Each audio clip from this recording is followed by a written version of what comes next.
Medical కళాశాలల ప్రైవేటీకరణకు వ్యతిరేకంగా తిరుపతి జిల్లా గూడూరులో వైసీపీ ఆధ్వర్యంలో సబ్ కలెక్టర్ కార్యాలయం వద్ద నిరసన వ్యక్తం చేశారు. స్థానిక టవర్ క్లాక్ సెంటర్ వద్ద నుండి ర్యాలీ నిర్వహించి సబ్ కలెక్టర్ కార్యాలయంలో వినతి పత్రం సమర్పించారు. నిరసన కార్యక్రమంలో ఎమ్మెల్సీ మేరిగా మురళి, పేర్నాటి శ్యాంప్రసాద్ రెడ్డి, నియోజకవర్గ వైసీపీ శ్రేణులు పాల్గొన్నారు.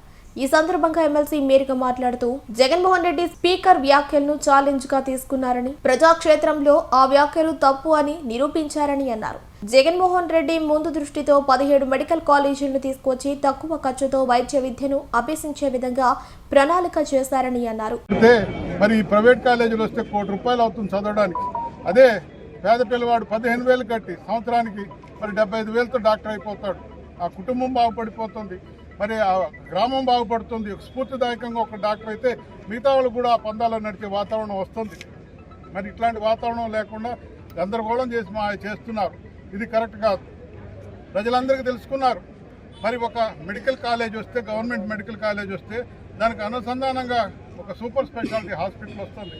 మరి 500 నుంచి 1000 పడకల హాస్పిటల్ వస్తాయి. పారామెడికల్ పక్కనే మరి నర్సులు, దానికి సంబంధించినటువంటి సిబ్బంది అంతా కూడా శిక్షణ సంబంధించినటువంటి కాలేజీలన్నీ వస్తాయి. అంటే ఇంచుమించు వేలాది మంది, 2 లక్షల మంది మరి మంచి డైరెక్ట్గా వాళ్ళతో బతికే వాతావరణం ఉంటుంది. అది కాకుండా వ్యాపార సంస్థలన్నీ దగ్గరకు వస్తాయి. ఒక మెడికల్ హబ్ ఏర్పడిపోతూ ఉంది. ఎంత మంచి వాతావరణం! లక్షలాది మంది పేద ప్రజలకి మరి ఏ ఇబ్బంది లేకుండా ఆరోగ్యం చేసుకొని నిష్ణాతులైనటువంటి డాక్టర్ దగ్గర ఆరోగ్యం చూసుకొని బయటికి రావచ్చు. ఉదాహరణకు మనకు 2 ఉన్నాయి నెల్లూరు జిల్లాలో. గవర్నమెంట్ పెద్ద హాస్పిటల్ అంటాం మనం. పక్కనే చంద్రబాబు గారు చెప్పినట్టుగా మరి నారాయణ హాస్పిటల్ ఉంది. మరి ఇక్కడికి వెళ్తాం, చేతులు ఊపుకుంటూ పోతాం, చేతులు ఊపుకుంటూ బయటకు వస్తాం. ఏ ఇబ్బంది ఉండదు. నిష్ణాతులైన డాక్టర్లు ఉన్నారు, ఆరోగ్యం బాగా చేసి పంపిస్తున్నారు. అదే మరి నారాయణ హాస్పిటల్ పోతే జోబీలు చిల్లులు అయిపోతాయి, కట్టలేక ఇబ్బంది పడుతున్నారు. పొరపాటున చనిపోతే కూడా సౌమ్యుడానికి కూడా డబ్బులు కట్టమనే వాతావరణం ఉంటుంది. మరి ఇదే గవర్నమెంట్ హాస్పిటల్ అలాంటి వాతావరణం ఉండదు. గౌరవంగా వాళ్ళు అంబులెన్స్ ఇచ్చేసి వాళ్ళ శవాన్ని ఇంటికి చేర్చే వాతావరణం. అందుకే ఈరోజు బేరే చేసుకున్నారు. బేరే చేసుకుని మాయమాటలు చెప్పారు. ఏం చేశారనే వాతావరణంలో మరి ఈరోజు ప్రజలు ప్రశ్నించుకుంటారు. 1.5 సంవత్సరంలో ఇంత వ్యతిరేకత ఎందుకు వచ్చింది?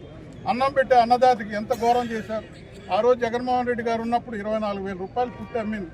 ఈరోజు వాతావరణం 14,000 కూడా కొనే దిక్కులేదు. కంటిన్యూలు కాదు, రక్తం వస్తుంది రైతాంగంలో.